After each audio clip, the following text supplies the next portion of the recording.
আসসালামু আলাইকুম।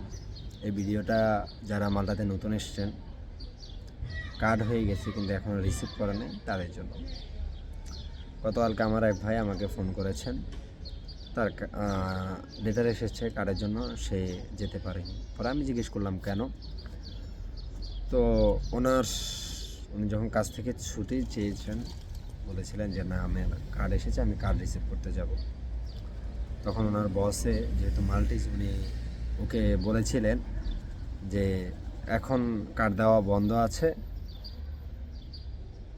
ছুটি নেওয়ার প্রয়োজন নাই, তোমার কার্ড তুমি এখন পাবা না, 30 তারিখের পরে পাবা।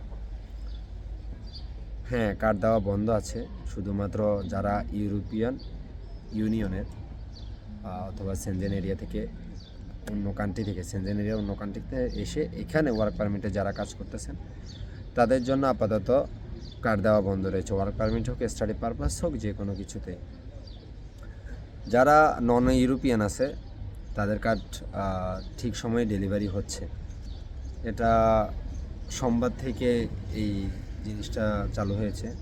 আপাতত 30 তারিখ পর্যন্ত কোনো ইউরোপিয়ান নাগরিকের,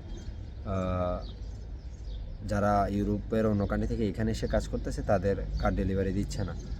কারণ 30শে মে এখানে ইলেকশন, যার কারণে কিছুটা এই রুলসে পরিবর্তন এনেছে। বর্তমানে যারা মাল্টিস নাগরিক বা ইউরোপিয়ান নাগরিক তাদের কার্ড দেওয়া বন্ধ আছে, কিন্তু যারা নন ইউরোপিয়ান তাদের কোনো সমস্যা হচ্ছে না।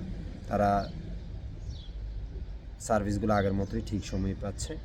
তো বিভ্রান্ত হওয়ার দরকার নেই। আপনারা চাইলেই আপনারা কার্ড রিসিভ করতে পারবেন যদি লেটার আসে। আর নোটিশটা আমি আমার কমেন্ট বক্সে দিয়ে দিচ্ছি, অবশ্যই দেখে নেবেন। খুদা হাফেজ, বাই বাই।